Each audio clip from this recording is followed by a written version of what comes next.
The university announced that due to the increasing cost of operations, it had become necessary for the university to implement the 2019-2020 approved fees. And this announcement has been met with stiff resistance from the student body.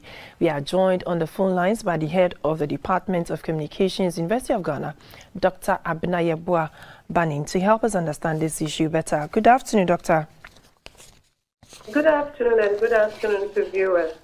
Thank you for joining us on GBC News. Now, 15% adjustment in fees adds up to the 5% approved in the 2019-2020 and 2020-2021 academic years, whose implementation were all suspended due to the COVID-19 pandemic. Now, considering the fact that we are not out of the woods yet, what is the rationale behind this accumulative increase?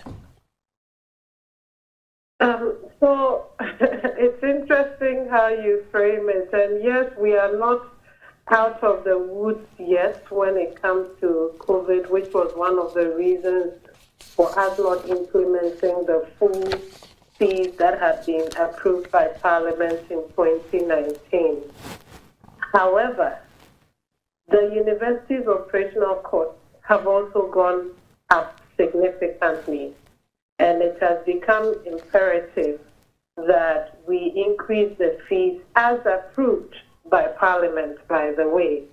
And so 2022 government came up, or Parliament, sorry, came up with the approved fee schedules for universities to be able to charge. The University of Ghana is only implementing that approval. We are not going beyond the approved fees set by Parliament. But if you would pardon me and indulge me, maybe a bit of context will help here. In 2019, we got an earlier approval by Parliament as a public institution to implement increments in our fees.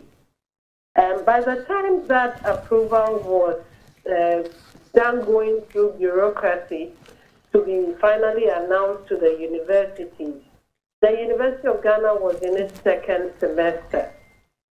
And so what fees we had started charging in that academic year, we decided to keep things at that. So for instance, if the University of Ghana had begun 2019 academic year charging 80 cedis, when the final approval from Parliament came through NCT at the time, we were supposed rather to have been charging 100 cedis. In other words, we were charging less than we were giving approval to be able to charge. However, because we were in the second semester, we took the decision that we will not go back to students and ask them to top up the fees.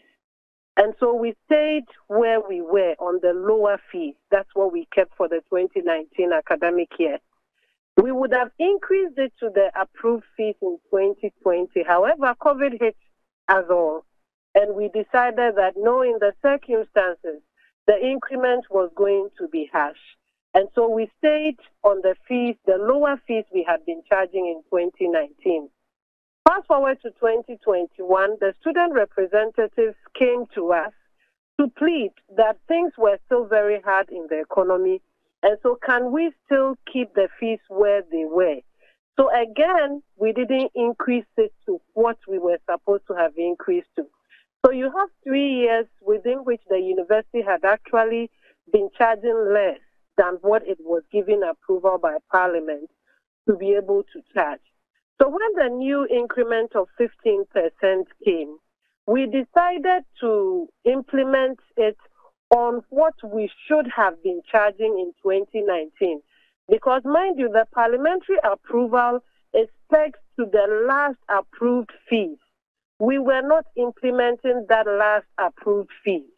It is now that we are using that last approved fees to calculate this new 15% increment that has come. So really, if you look at it, even though times are hard, our operational costs have forced us to actually now catch up to what we should have done in 2019. That is the situation. With the student body on this new fees, and there are also people who are saying that this will affect students who are from poor backgrounds. What have you implemented or what have you instituted for such persons too? Thank you. We do recognize that actually the increments can be had on some people in the country, some of the students that we are admitting or those who are continuing their studies. We do recognize that reality. After all, we're all in Ghana. Some of us in the university management are also parents of university students, by the way. And so this is affecting all of our pockets. But in recognition of these realities, the university has made provision so that students who are unable to pay the full complement of their fees at the beginning of the academic year can pay half and do the first semester. When the second semester is beginning, they pay the second half of their fees. So that provision is there so that students can stagger the payment of their fees. In fact, beyond that, those who really have special cases and so even the 50% down payment is not good enough for them, they are welcome to make pleas to the Pro-VC Academic and Student Affairs Office for special consideration. We have done that in the past, really. The last thing also I should mention is that the student has a student financial aid office. So those of our students who think that even these arrangements to stagger the payments are still not adequate enough for their needs can apply for financial aid from the Student Financial Aid Office, and then hopefully they get some support to be able to undergo their studies. And on all student activity and events or even gatherings in August, is this still in force? And was this employed to whip the students in line? I didn't hear the latter part of your question. I said there was a ban on student activities and gatherings in August last year. Is it still in place? And what was the motive for this ban? It is still in place. It is still in place because the university, and to use your expression, is still not out of the woods when it comes to the challenges we are facing in the recent past on the campus, where some of the students in the various halls in the university have clashed when they misunderstand themselves on issues. Sometimes the attacks have been violent.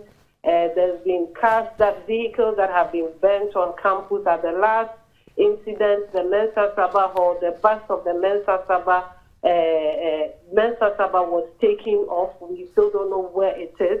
And so in the face of the rising tensions and sometimes the violence that characterize these tensions, particularly between Commonwealth Hall and Mensa Saba Hall, the university in its wisdom decided that we cannot sit back and continue to have these things escalate. One day soon, we may lose lives, and Ghanaians will come back at us and say, why didn't we take action when these tensions were escalating? So the ban is to ensure that there is safety of life and property on the university campuses. The ban is to ensure that until we are sure that our students are safe, we are taking action to protect them. The ban is also to ensure the sanctity of the University of Ghana name and brand. You see, the students who are studying with us today, one day soon are going to want to take a scholarship to go study somewhere or a job opportunity in another country. The degree you hold from the University of Ghana, we don't want it tainted. We don't want the world thinking if the person was trained at the University of Ghana, the person is probably prone to violence. And so the ban was to make sure that all of us, our collective interest is secured. And it is very fully in place still. All right. Thank you very much. We've been speaking to Dr. Binayabua Banin. She is the head of the Communications Department of the University of Ghana.